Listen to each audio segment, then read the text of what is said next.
Hello and welcome back to another episode of Injustice For All MMA. My name is David, and this episode is for UFC Fight Night, Holm versus Bueno Silva. As you know, this episode is late. This fight card is drunk. It's drunk. This is just going to be me complaining for however long this goes. We have a lot of honorable mentions, and we have an injustice. All right. And depending on if you fell into the trap of commentary, well, then there's multiple injustices. But there's just one clear injustice, and we'll talk about that in a second. But first, I just want to give an overall theme of this card. First, it's the prelims, which were not only boring, very, very boring, but there's very few good fights on this card. Very, very boring, but beyond that, the judging was all over the place. Very all over. So inconsistent. So inconsistent to the point where I now have a reason. You can now tell which judges favor certain actions, and it's pretty disgusting. It's pretty bad. But we'll get to that in a second.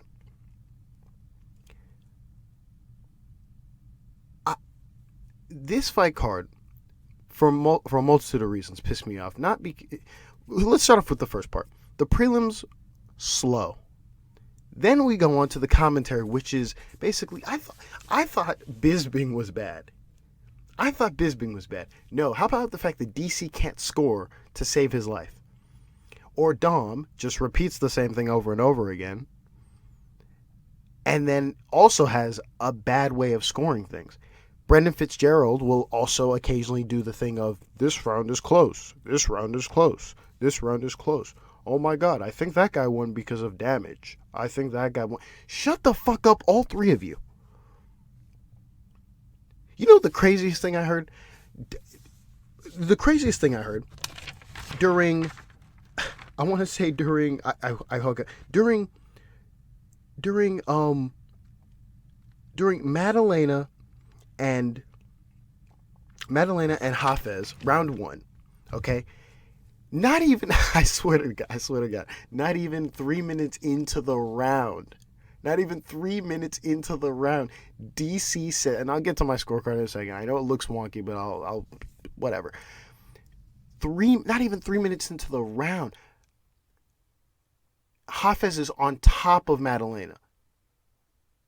He's on top of Maddalena. And not even 3 minutes into the round, DC has said, Hafez is winning this round, and he's winning it handily.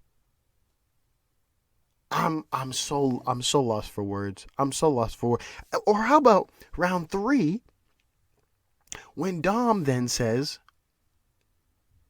after round 3, after Maddalena just basically threw 4 billion strikes on top of Hafez and then gets taken down, and Hafez is doing nothing on top of him, Dom then says, oh my God, if he stays on top of him for the remainder of this round, which was, I think, a minute plus, for the remainder of this round, he wins it. Cheeto must have knocked out every brain cell in his head. There's no way on planet Earth that... You know, when people say former fighters and former coaches should be able to judge, it's not about shout. It's not a bad shout after saying what Saul D'Amato did on the scorecards for a lot of these fights, but what Dom said is a perfect example of why former fighters shouldn't judge. Not to say if they don't go to the thing and do the whatever. I'm talking about just in this sense of them watching it and going, yeah, he won. Including a tweet from Sadiq Youssef, who was like, yo, don't rob this kid. Don't rob this kid. Why? Because he went for 18 takedowns, got only 3 of them, and proceeded to do almost nil on the ground. What are we talking about? These are the same. You know what's so funny? This is the commentary. I'm not the commentary guy.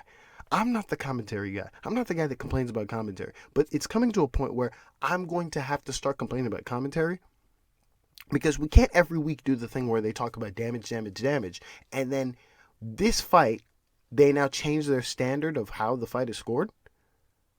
It's damage over everything. And now we have Dom talking about ground control.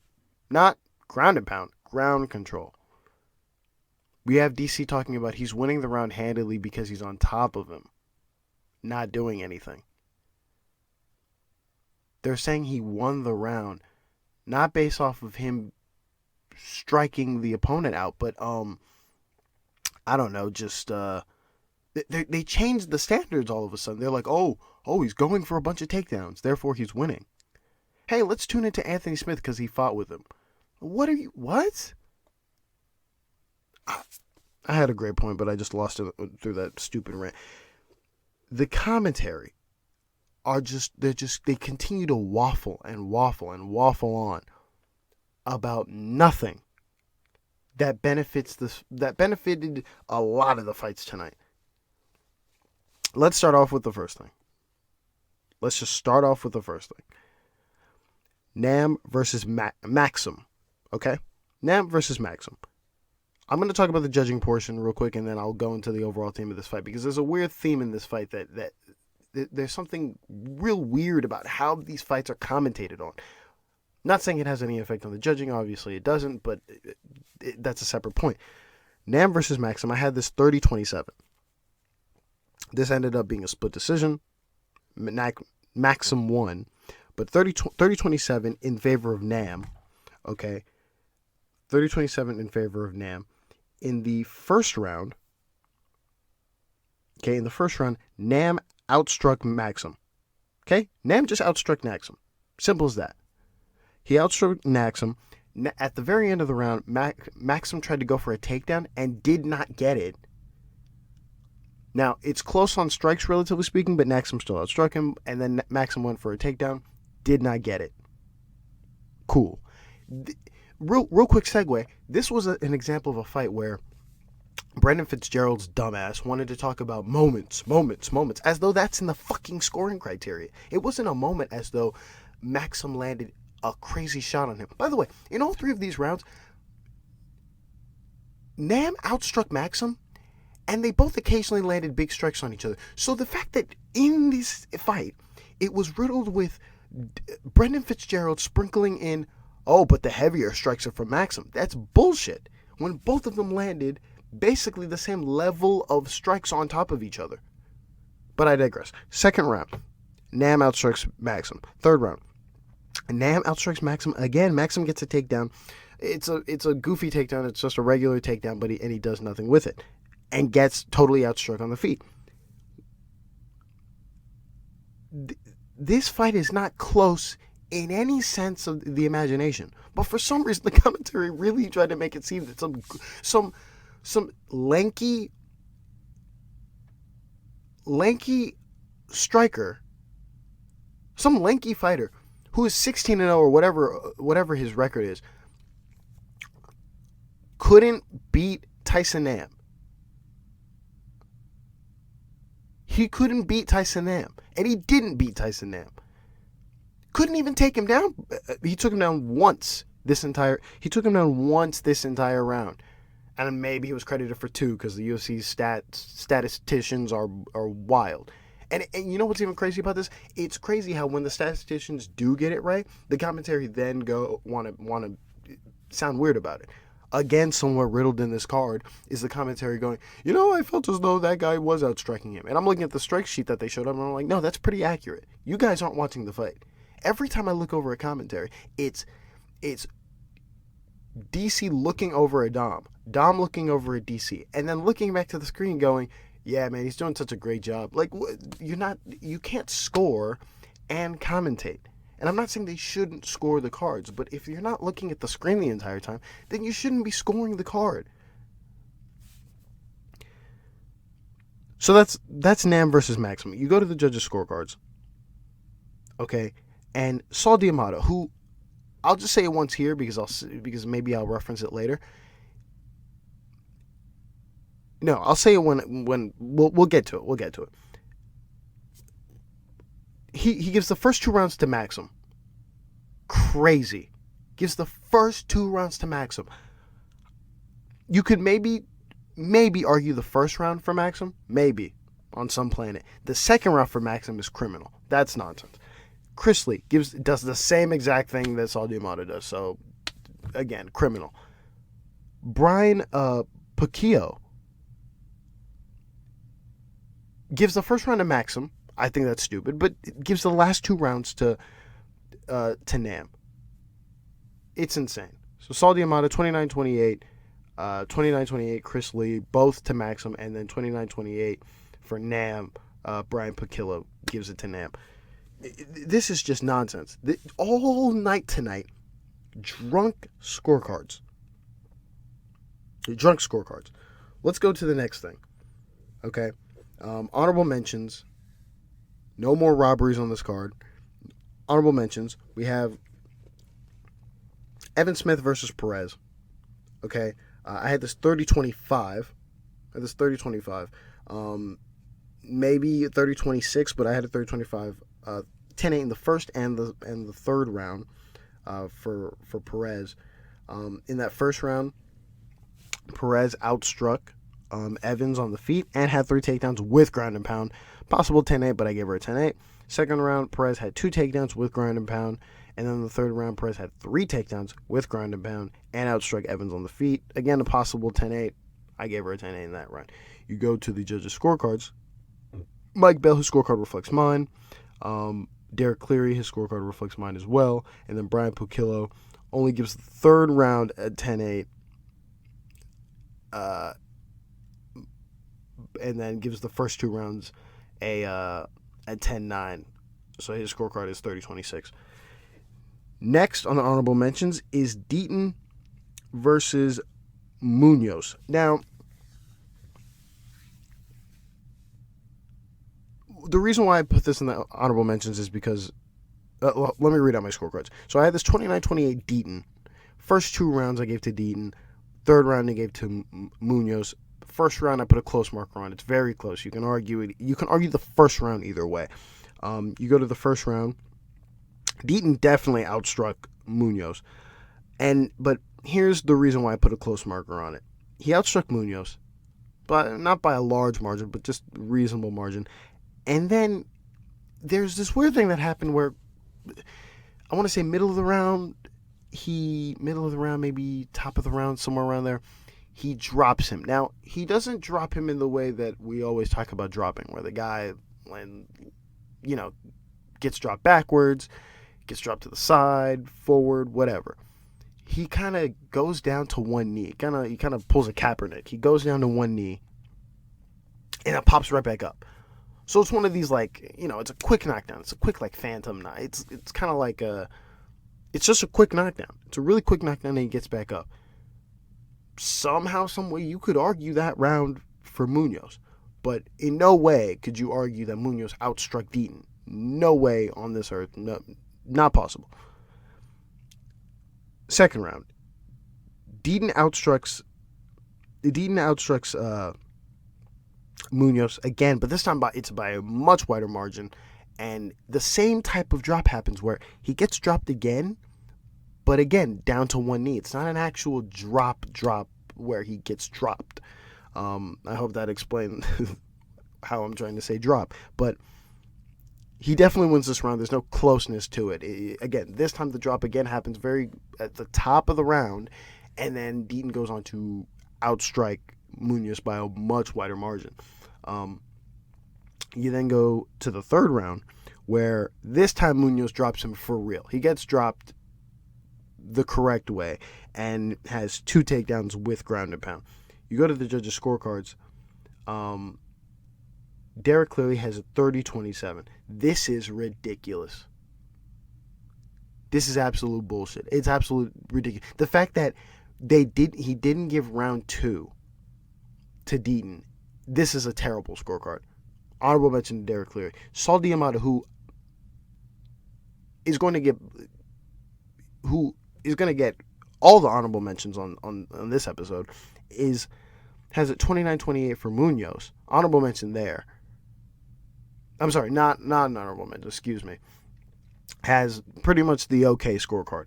which is he gives the first round to Munoz. Again, it's a close round. Gives the first round to Munoz. Gives the second round to Deaton. Scored that correctly. And then gives the third round to Munoz. Mike Bell, honorable mention as well. His scorecard is weird. He gives first round to Munoz, that's fine. Second round to Munoz as well, honorable mention. And then gives the third round a 10-8 from Munoz. That is nonsense. There's no need for a 10-8 in that round at all. Honorable mention to Mike Bell. We go to the next fight. The next fight on the scorecards. All right. And that's Elder versus Valdez. Now, this was another interesting fight because in Elder's previous fight, that was the fight where he was up 2 rounds, and then he got stuck, and then basically he lost the fight off of a cut, which is crazy and nuts and terrible. But whatever, we'll move on from that. Elder versus Valdez. I had this 30-27 Elder. Let me tell you this right now. There should not be a 29-28 in sight. And the fact that I heard that made me put this in the honorable mention category. In the first round, Elder outstruck and dropped Valdez. Simple. Second round, they both got dropped. Now here's the situation. Valdez gets dropped in the first half of this round. Then Elder gets dropped a little later than that. So they both got dropped. Here's the defining factor of this round.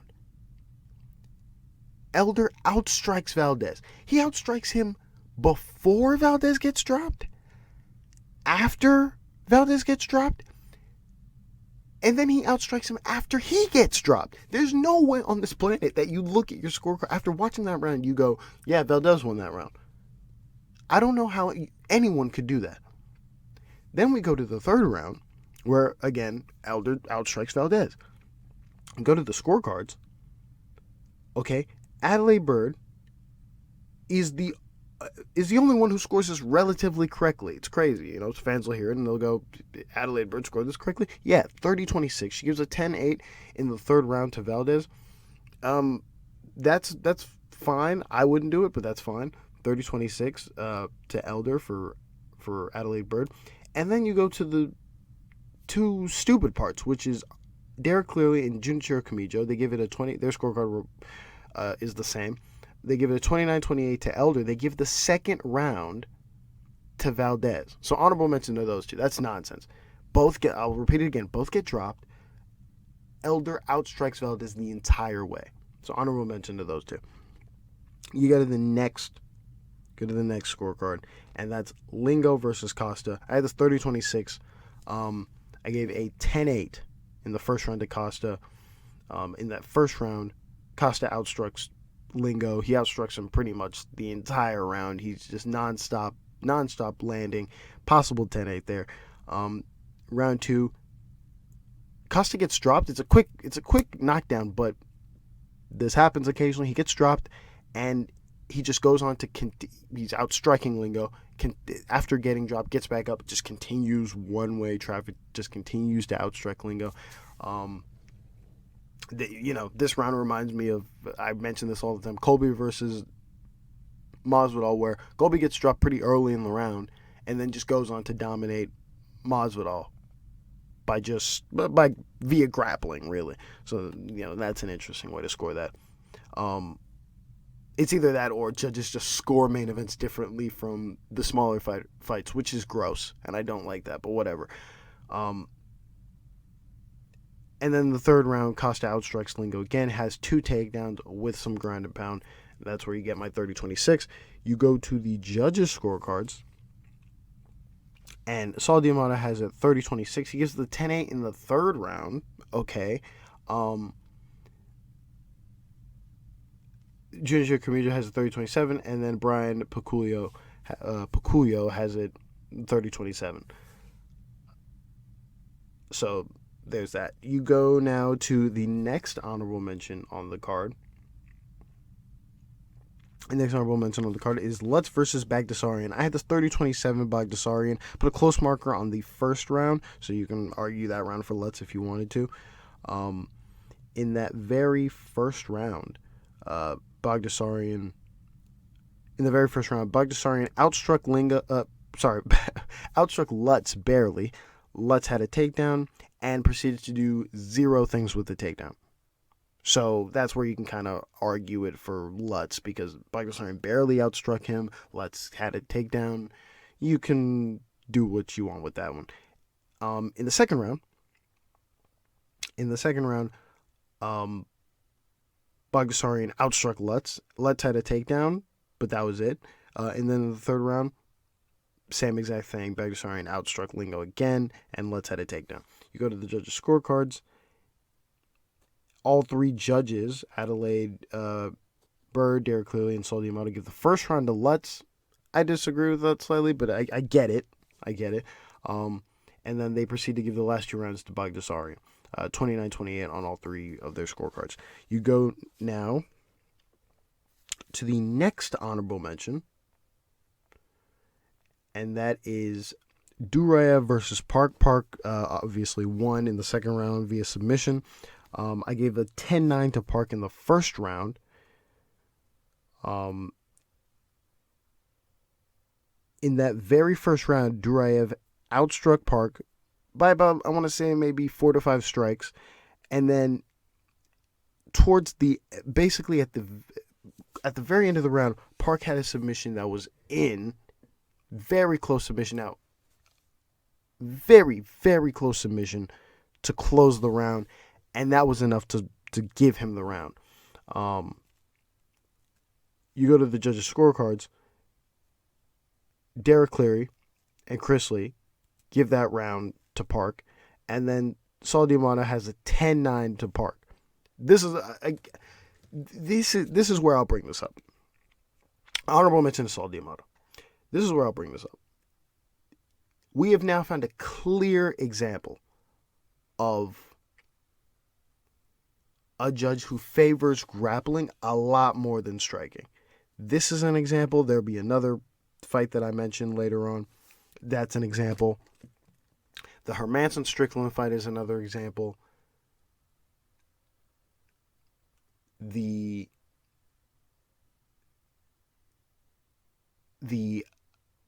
Cara France Albazi fight is another example of fighters just going for takedowns, not doing much with them, getting outstruck, and still somehow rounds are being given to them. It's weird. It makes no sense, but cool. We'll just go with it. There's nothing to do.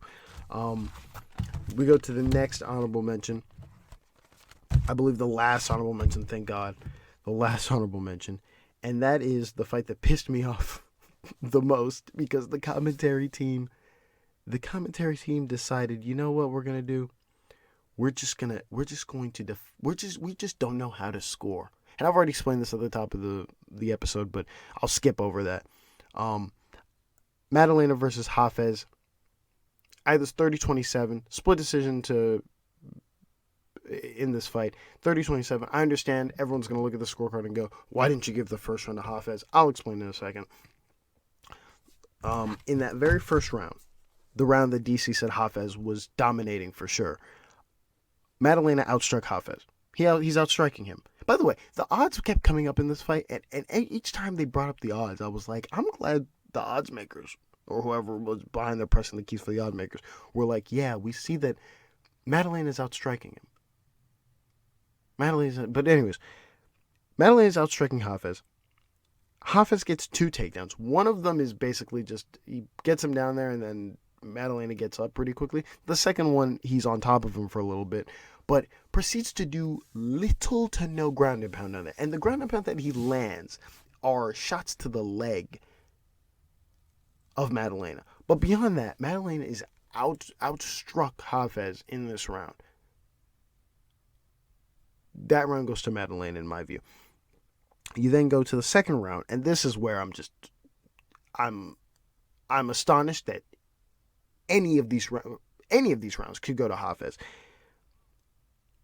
Round 2, Maddalena is outstriking Hafez on the feet. Clear. He's outstriking Hafez on the feet.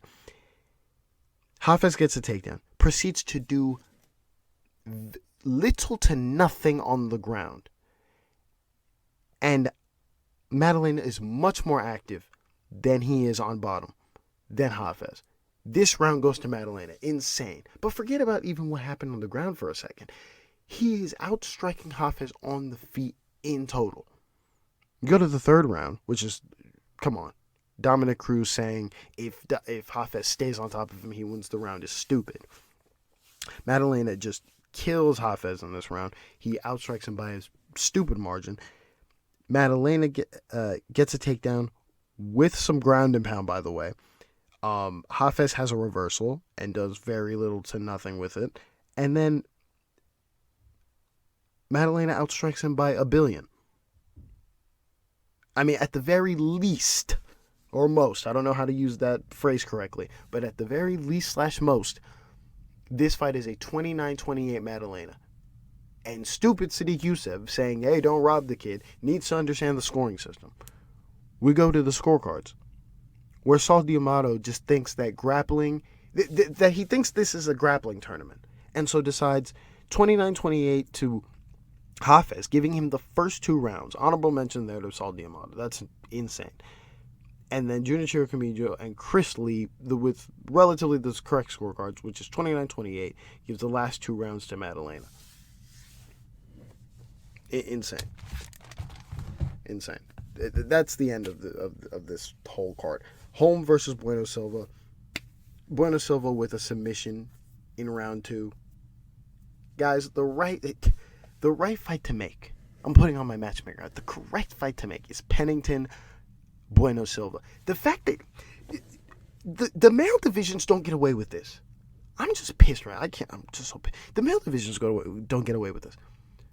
They don't get away with this. The fact that, and I like Juliana Pena, the fact that what's being spoken about is Juliana Pena versus Pennington made sense before what just happened tonight, or what just happened last night, right? That's ridiculous, right? At the time, it makes sense, right? Juliana Pena versus Pennington, winner gets the belt. Cool. Now that Bueno Silva just did that to Holm, now Bueno Silva is still a very weird fighter. She fights very weird. She basically, in a sense, can't strike, and just depends on her BJJ. But it's fine. We don't. She has finishes, so it's cool. So, but after this win, it makes the most sense in the world if you're a UFC matchmaker. You go into the back room and you go, Juliana Pena has fought for the belt 3 times now, right? No, that's not correct. I'm sorry. Not 3 times. She's fought for the belt twice. And if we give her another fight, it would be 3 times. She shouldn't even be fighting for the belt again. So what do? Bueno Silva versus Pennington. Pennington should have gotten a title shot before Aldana got the title shot, but we see what's going on. Instead, we should get Bueno Silva versus Pennington. That's the fight to make. You put it in Brazil, and boom, UFC matchmaker card done. That's all I got. Thank you all for listening, and God bless.